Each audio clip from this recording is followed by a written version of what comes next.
ఆంజనేయ స్వామి గురించి చాలా కథలు ఉన్నాయి కదా స్వామి. అయితే వాటిలో నుంచి అంటే మాకు తెలియని ఏదైనా ఒక కథ చెప్పగలరా?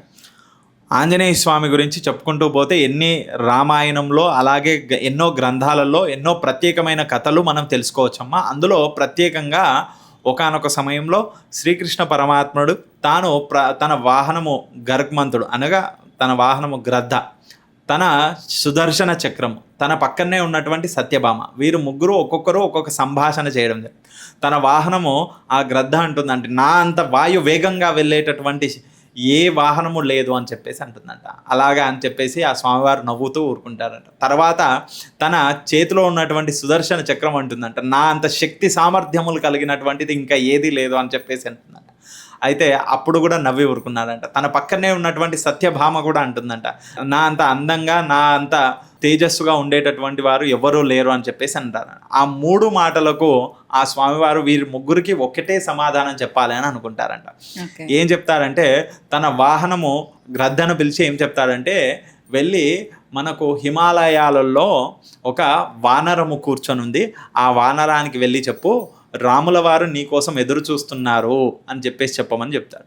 అయితే వెంబడే సుదర్శన చక్రానికి చెప్తాడంట ఏమని, నీవు వెళ్ళి ద్వారం దగ్గర నిలబడు, ఎవ్వరు ఎంతటి శక్తి కలిగిన వారు ఎంతటి ఇప్పుడు అవసరం ఉన్నది నేను ఒక్క క్షణం ఎందుకు కాదు అని అన్నా కానీ ఎవరిని పంపించద్దు, లోపలికి మాత్రం పంపించద్దు, అలా నువ్వు అక్కడే ఉండాలని చెప్తున్నాను. తర్వాత మూడవది తన పక్కనే ఉన్నటువంటి సత్యభామకి ఏం చెప్తారంటే, వివాహానికి ముస్తాబైనట్టుగా అందంగా ముస్తాబయ్యిరా అని చెప్పేసి చెప్తాడంట.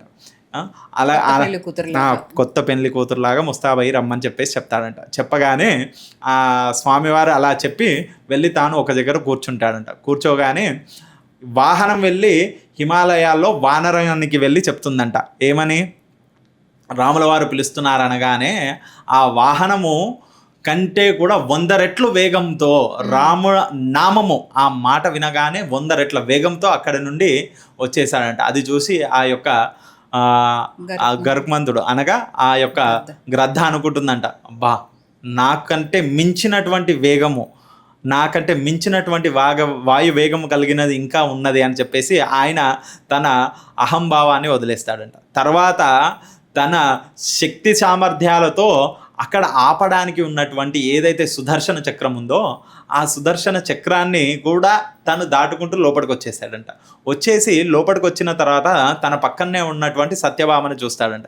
అక్కడ ముందుగా రాముల వారికి నమస్కారం చేసి, ఆయన శ్రీకృష్ణ పరమాత్మగా ఉన్నా కానీ ఆయనకు రాముడుగానే కనిపిస్తున్నాడు. రాముల వారికి నమస్కారం చేసి స్వామి అని ఆ స్వామివారికి భక్తిగా నమస్కరించిన తర్వాత పక్కనే ఉన్నటువంటి చెలికత్త ఎవరు స్వామి, మా యొక్క అమ్మ అయినటువంటి సీతామాత ఎక్కడా అని అంటాడంట. అనగానే ఆ అమ్మవారు అనగా సత్యభామ కూడా ఆశ్చర్యపోతుందంట. ఏంటి అంటే నాకంటే కూడా అందంగా ఉన్నవారు ఇంకొక ఉన్నారు అని చెప్పేసి. అయితే ఆ రాముల వారు అనగా శ్రీకృష్ణ పరమాత్మను అడుగుతాడంట, నీవు వచ్చేటప్పుడు నీకు ఎదురుగా నా యొక్క సుదర్శన చక్రాన్ని పెట్టాను, కనిపించిందా లేదా అని అంటే, ఏదో స్వామి చక్రం కనిపించింది కానీ మీరు పిలిచారన్న తొందరలో దాన్ని మింగేసి వచ్చేసానని చెప్పారంట. అంటే అంతకు మించి శక్తి సామర్థ్యాలు ఆ యొక్క హనుమంతుల వారికి ఒక్కరికే ఉన్నాయంట. అంటే చూడండి, హనుమంతుల వారి గురించి చెప్పుకుంటే ఎంతైనా తక్కువే. అందులో ఒకరి అహంకారాన్ని ఒకరి అందముని ఇలా ఒక్కొక్క దాన్ని ఒకే దానిలో ఒకే మాటగా ఆ ఆంజనేయ స్వామి యొక్క మాటలోనే తీసేశారు. అందుకనే ఆ యొక్క సమయాన శ్రీకృష్ణుల వారు ఆంజనేయ స్వామి గురించి ప్రత్యేకంగా ఆయన పేరు చెప్పి ఆంజనేయ స్వామిని ఒకటే సమాధానంగా ముందు పెట్టడం జరుగుతుంది. ఈ విధంగా ఆంజనేయ స్వామి గురించి ఇంకా ఎన్నో చెప్పుకోవచ్చు.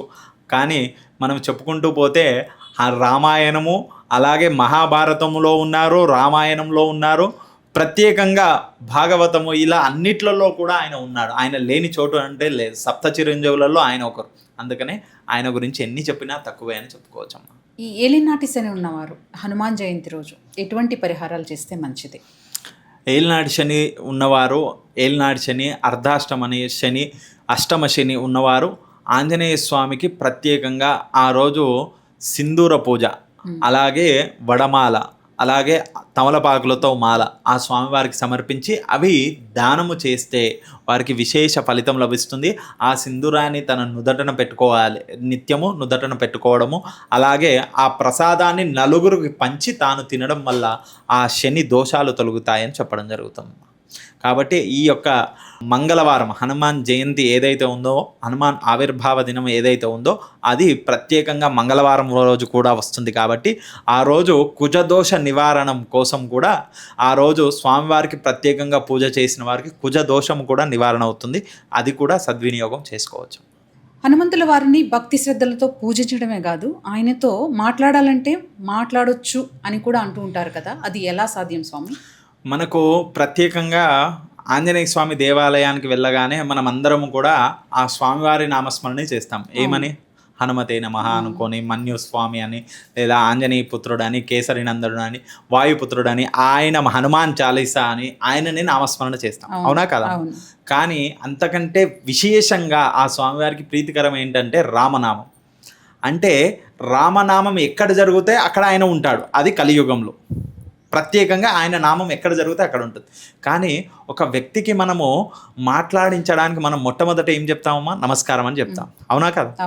కానీ ఆంజనేయ స్వామికి మాత్రము మనము మాట్లాడితే ఆయన మాట్లాడతాడంట, మనం పలకరిస్తే ఆయన పలుకుతాడంట. అది ఎలా అంటే చూడండి, మనం వెళ్ళి ఆయనను చూడగానే నమస్కారం చేస్తూ రామ్ రామ్ అని అన్నాం అనుకోండి, ఆయన కూడా రామ్ రామ్ అని అంటాడు. ఓకే, చూడండి అమ్మా ఎంత విశేషము. అంటే మీరు ఇప్పుడు నేను రామ్ రామ్ అంటే మీరేమంటారు? రామ్ రామ్ అని అంటాం. మరి ఆయన ప్రీతికరమైనటువంటి, ఆయన గురువైనటువంటి, ఆయన ప్రత్యేకమైనటువంటి భక్తుడిగా రాముడి రామనామంని ఒక్కసారి మనం రామ్ రామ్ అని అన్నాం అనుకోండి, ఆయన కూడా రామ్ రామ్ అనే అంటాడు. కాబట్టి మనం వెళ్ళి ఆంజనేయ స్వామి దేవాలయానికి వెళ్ళగానే మొట్టమొదట నమస్కార ముద్ర పెట్టి రామ్ రామ్ అని ఒక్కసారి రామా అని అన్నా కానీ ఆయన కూడా రామ్ రామ్ అని అంటారు. కాబట్టి అందరూ కూడా ఆయనతో మాట్లాడేటటువంటి యోగ్యత కలుగుతుంది. అందరితో కూడా ఆయన మాట్లాడతారని చెప్పొచ్చుకమ్మా. ఆ విధంగా